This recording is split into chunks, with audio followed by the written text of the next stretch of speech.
আসসালামু আলাইকুম, সকলকে আমার চ্যানেলে স্বাগতম। ঘরে তেমন কিছুই ছিল না, তাই হাতের কাছে থাকা উপকরণ থেকে আজ আমি বিকেলের নাস্তাটা বানিয়ে নিলাম। তো চলুন আপনাদের সাথেও শেয়ার করি।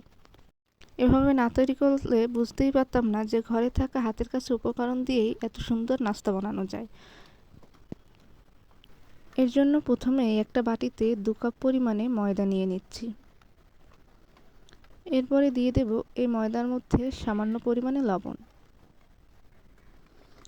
এরপরে দিয়ে দেব 2 টেবিল চামচ সয়াবিন তেল বা রান্নার তেল, রেগুলার যে রান্নার জন্য তেলটা ব্যবহার করা এটাই দিয়ে দিচ্ছি 2 টেবিল চামচ। এবারে ভালোভাবে মেখে নেব। ময়দার সঙ্গে তেলটা ভালোভাবে মেশানো হয়ে গেলে একটু একটু করে পানি দিয়ে একটা ভালোভাবে ডো তৈরি করে নেব। দেখতেই পাচ্ছেন আমি একটু একটু পানি দিয়ে ভালোভাবে একটা শক্ত শক্ত একটা ডো তৈরি করে নিচ্ছি। বেশি নরম করব না আর বেশি শক্তও করব না। হাত দিয়ে মেখে ভালো করে একটা ময়দার ডো তৈরি করে নিয়েছি। এবারে এর উপরে সামান্য পরিমাণে একটু তেল মেখে ঢেকে রেখে দিব। তো চলুন এবারে ভিতরের পুরটা বানানো যাক। এর জন্য আমি প্রথমে একটা ডিম ঝুরা ভেজে নিচ্ছি। পুর বানানোর জন্য ঘরে মাছকোষ কিছু না থাকলেই এভাবে ডিম দিয়ে পুর বানানো যায়। আমি আজকে ডিম, আলু এবং নুডলস দিয়ে একটি ভালোভাবে পুর বানিয়ে নেব। তো এর জন্য দেখতেই পাচ্ছেন প্রথমে একটি ডিম ঝুরা ভেজে নিচ্ছি। ডিমটা ভাজা শেষ, এবারে আমি তুলে নেব।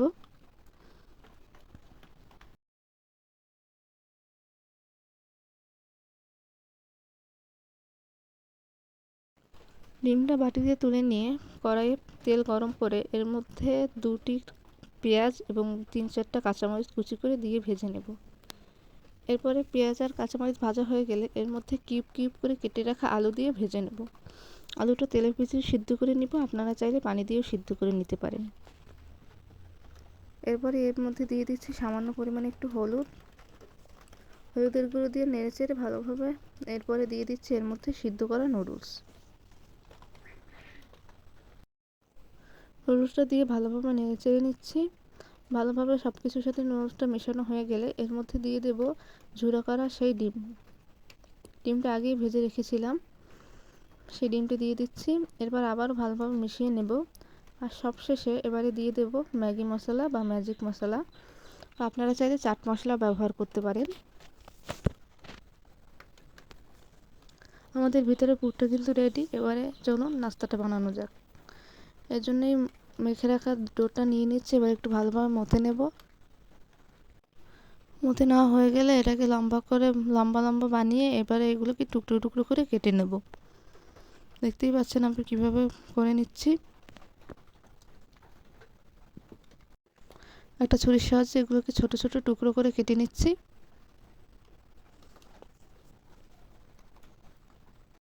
আমাদের হাতের কাছে কিন্তু সবসময় সব কিছু থাকে না, বা ঘরেও সবসময় সব কিছু থাকে না, কিন্তু এরকম সামান্য উপকরণ দিয়ে ঝটপট একটা নাস্তা যদি তৈরি করা যায়, বিকেলের নাস্তা বা কোনো মেহমান আসলে যদি এমন একটা ঝটপট নাস্তা তৈরি করে দেওয়া যায় তাহলে কিন্তু ভালোই হয়।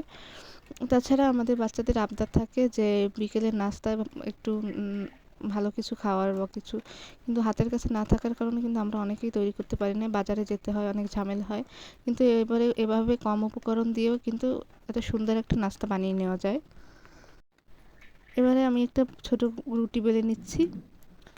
রুটিটা বেলা হয়ে গেলে এর ভিতরে পুর দিয়ে নাস্তাটা বানানো হবে। দেখতেই পাচ্ছেন আমি কিভাবে বানিয়ে নিচ্ছি। এবারে পুর দিয়ে সুন্দর করে ভাঁজ দিয়ে নিতে হবে। ভাঁজটা আপনারা খেয়াল করে দেখবেন যে কীভাবে দিয়ে দিচ্ছি। প্রথমে দু সাইড থেকে ভাঁজ দিয়ে তারপরে পিছন থেকে এনে গড়িয়ে নিতে হবে।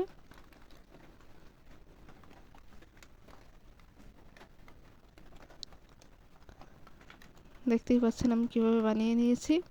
এক এক করে সবগুলো আমি এভাবে বানিয়ে নেব। নাস্তাটি কিন্তু কম সময়ে ঝটপট করে বানানো যায়, তাই আমাদের বাসায় যদি হঠাৎ কোনো মেহমান চলে আসে তাহলে ঝটপট এই নাস্তাটি বানিয়ে নেওয়া যাবে। আর এত ঝটপট একটা নাস্তা যদি বানিয়ে মেহমানদের সাথে সামনে পরিবেশন করা যায় তাহলে কিন্তু ভালোই হয়। বোঝার সুবিধার্থে আমি আরও একটি বানিয়ে দেখাচ্ছি। প্রথমে ছোট করে গোল করে একটি রুটি বেলে নিতে হবে। দেখতেই পাচ্ছেন আমি কিভাবে রুটিটা বেলে নিতে হবে। বেশি পাতলাও বেলতে হবে না, আবার বেশি পুরোও বেলা যাবে না।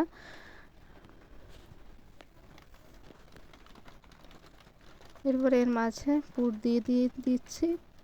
পুর দিয়ে 2 সাইড থেকে ভাঁজ করে এবার মুড়িয়ে নিতে হবে। দেখতেই পাচ্ছেন আমি কীভাবে বানাচ্ছি।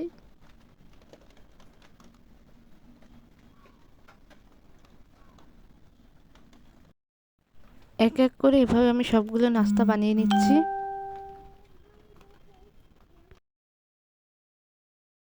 তো দেখতেই পাচ্ছেন আমার সবগুলো বানানো শেষ। এবারে ভাজার পালা। এবারে একটা পাত্রে তুলে নিচ্ছি এগুলি সব।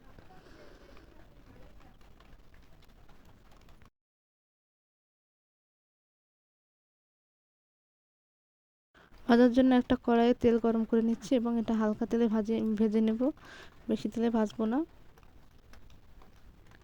প্রথমে একটা কড়াইয়ে তেল গরম করে নিয়েছি, এবার এক এক করে সবগুলো দিয়ে দেব।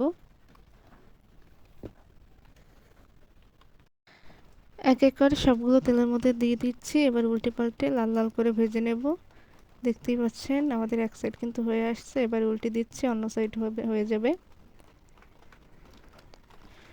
নাস্তাটা কিন্তু ভাজা শেষ। এবারে তুলে নিচ্ছে একটা পাত্রে। দেখতেই পাচ্ছেন নাস্তাটা কিন্তু হয়ে গেছে।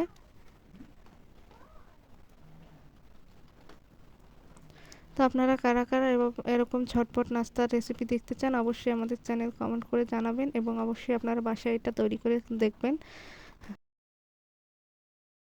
তাছাড়া এমন ঝটপট নাস্তা দেখতে অবশ্যই আমাদের চ্যানেলটা সাবস্ক্রাইব করে আমাদের পাশে থাকবেন। ভিডিওটি দেখার জন্য ধন্যবাদ সবাইকে। আল্লাহ হাফেজ।